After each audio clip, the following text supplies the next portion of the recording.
Hello दोस्तों, स्वागत है आपका अपने यूट्यूब चैनल मैथ फन पर। तो लीजिए, हाजिर हैं हम एक बार नई वीडियो लेके और बेहद ही अच्छा और इम्पोर्टेंट टॉपिक लेकर। ये ज़्यादातर टॉपिक जो है वो एग्ज़ाम में पूछा जाता है और इसके बहुत ज़्यादा चांसेस रहते हैं आने के, और बेहद ही सरल और सिंपल लैंग्वेज में है। आशा कर रहा हूँ कि आप लोगों को अच्छी तरीके से समझ में आएगा। तो ज़्यादा देरी ना करते हुए हम चलते हैं अपनी। जैसे मैंने यहाँ पे लिख रखा है गॉस की प्रमेय। आज हम पढ़ेंगे गॉस की प्रमेय क्या होती हैं या गॉस की प्रमेय बताइए, उन्हीं के बारे में। तो गॉस की पिरामिड जिन्होंने दी वो उनका नाम था कार्ल फ्रीडरिच गॉस। ठीक है। कार्ल फ्रीडरिच गॉस के नियम के अनुसार किसी बंद पृष्ठ से गुजरने वाला कुल वैद्युत फ्लक्स यानी कि फाई ई उस पृष्ठ के भीतर उपस्थित कुल आवेश Q का 1/एप्सिलॉन नॉट गुना होता है। ठीक है। यानी कि कार्ल फ्रीडरिच गॉस के नियम के अनुसार कोई एक बंद पृष्ठ है, जैसे आपको यहाँ पे दिख रहा है, मैंने एक डायग्राम बना रखा है। कोई एक बंद पृष्ठ है, इस बंद पृष्ठ से गुजरने वाला कुल वैद्युत फ्लक्स, सिंपल लैंग्वेज में अगर इस बंद पृष्ठ से गुजरने वाला कुल वैद्युत फ्लक्स जो है फाई ई, ठीक है, उस पृष्ठ के भीतर उपस्थित कुल आवेश, और इस पर उपस्थित जो कुल आवेश होगा उस कुल आवेश का 1/एप्सिलॉन गुना होता है, जिसको मैंने यहाँ पे लिख रखा फाई ई अब बराबर 1/एप्सिलॉन नॉट इंटू क्यू, यानी कि कुल वैद्युत फ्लक्स, ठीक है, कुल आवेश का 1/एप्सिलॉन नॉट गुना होता है। ठीक है। आइए इस सूत्र की उत्पत्ति कैसे करी वो भी मैं आपको बता देता हूँ। मैंने मान लीजिए मैंने यहाँ पे एक आवेश लिया, एक बंद पृष्ठ लिया, और उस ये बंद पृष्ठ जो है वो कई सारे अवयवों से मिलकर बना है। मैंने इसका एक अवयव ये मान लिया इसे, और इस अवयव पर बिंदु P पर, ठीक है, इसके अंदर एक बिंदु P माना। ठीक है। ये एक छोटा सा जो अवयव लिया, इस अवयव का मैंने एरिया क्या मान लिया, DA, यानी कि जब मैं एक छोटे से पार्ट की बात कर रहा हूँ, छोटे से एरिया की बात कर रहा हूँ, तो मैंने DA, ठीक है, कोई अब इसको मैंने यहाँ पे लिखा भी है। कह रहा है इस बिंदु P पर वैद्युत क्षेत्र की तीव्रता इधर जा रही है। ठीक है। मैंने यहाँ पे लिखा भी है, माना एक बिंदु आवेश प्लस Q आर त्रिज्या के एक गोले के केंद्र पर उपस्थित है। मैंने एक आर त्रिज्या का गोला खींचा है, और उस गोले के सेंटर पॉइंट यानी कि केंद्र पर मैंने एक प्लस Q आवेश माना, एक बिंदु आवेश माना। ठीक है। इस बिंदु आवेश से इस P बिंदु की जो दूरी है वो कितनी है, R है, और इस P बिंदु से जो वैद्युत क्षेत्र की तीव्रता, या मैं कहूँ यहाँ प्लस Q आवेश के द्वारा वैद्युत क्षेत्र की तीव्रता क्या है, मेरे पास E है। ठीक है। कह रहा है इसमें केंद्र से R दूरी पर एक बिंदु P पर वैद्युत क्षेत्र की क्या तीव्रता। ठीक है। तो वैद्युत क्षेत्र की तीव्रता का हमें फॉर्मूला पता है। वैद्युत क्षेत्र की तीव्रता का हमारे पास फॉर्मूला होता है क्या, E बराबर 1/4 पाई एप्सिलॉन नॉट Q/R²। ठीक है। ये हमारे पास फॉर्मूला होता है। अब हम बात करेंगे इससे आगे। यदि हम यहाँ पे लिख रहे हैं, यदि बिंदु P के परिता एक अल्पांश क्षेत्रफल ले रहा हूँ, इस बिंदु P के परिता मैंने एक अल्पांश क्षेत्रफल लिया है, मैंने DA, एक अल्पांश क्षेत्रफल DA, ये जो अल्पांश क्षेत्रफल हमने DA लिया है। ठीक है। बिंदु P के परिता एक अल्पांश क्षेत्रफल हमने DA लिया है। ठीक है।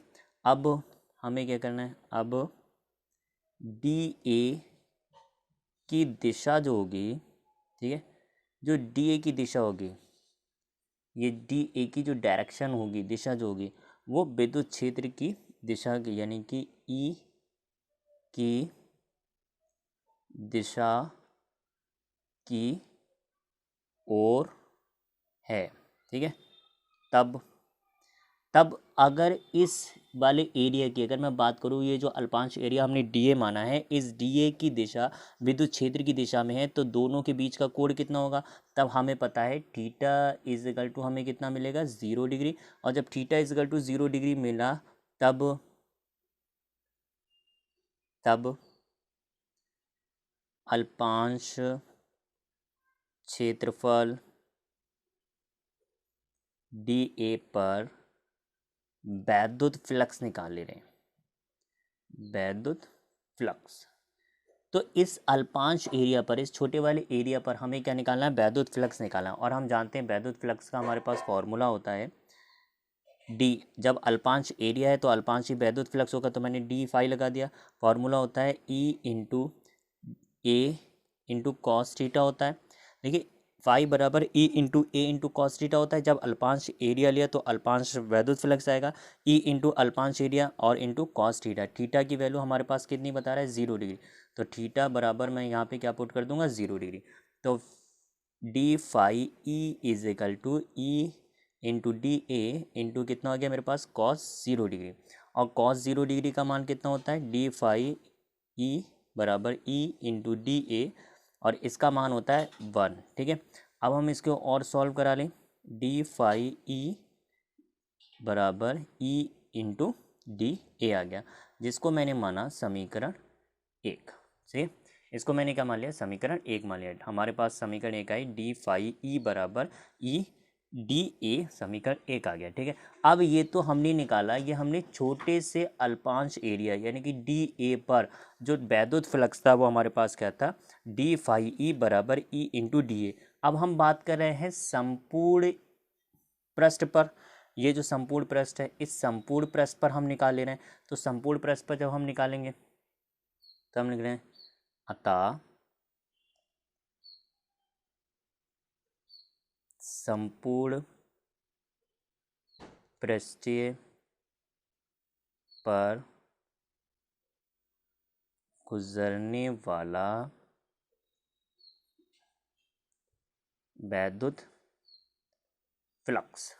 तो संपूर्ण पृष्ठ पर गुजरने वाला वैद्युत फ्लक्स क्या होगा, तो संपूर्ण पृष्ठ पर छोटे से एरिया को जब हमें बड़े एरिया में कन्वर्ट करना हो तो मैंने बताया था वहाँ पे हम समाकलन यूज़ करते हैं। समाकलन d phi E is equal to, यहाँ पे भी समाकलन आ जाएगा। ठीक है, ई इंटू डी ए। ठीक है, तो समाकलन जब ये छोटे से बड़े रूप में कन्वर्ट कर देगा तो हमारे पास क्या आ जाएगा, फाई ई। अब ई क्या है, कांस्टेंट है, ई को तो हम बाहर रहने दे रहे हैं, यहाँ पे क्या आ जाएगा, डी इंटू ए आ जाएगा। ठीक है, अब हम क्या करते हैं, तो phi E is equal to ऐसे रहने दिया। यह हमारा क्या दे देगा, ई का मान हमारे पास कितना होता है, 1/4 pi epsilon not Q upon are square. E का मान हम यहाँ से निकालेंगे, हमें दे रखा है ई बराबर 1/4 pi epsilon not Q upon are square. वही मान हमने यहाँ पे पुट कर दिया, phi E is equal to 1/4 pi epsilon not Q upon are square. और जब ये छोटे से एरिया को जब ये बड़ा करेगा तो ये टोटल ए बना देगा। ठीक है, अब हमें पता है क्या, ए गोले का क्या है, पृष्ठीय क्षेत्रफल है, और पृष्ठीय क्षेत्रफल इसका क्या होता है, 4 पाई आर स्क्वायर। इसके मान को यहाँ उपरोक्त में फिट करने पर समीकरण इसको मान ले रहे हैं हम 2। ठीक है, तब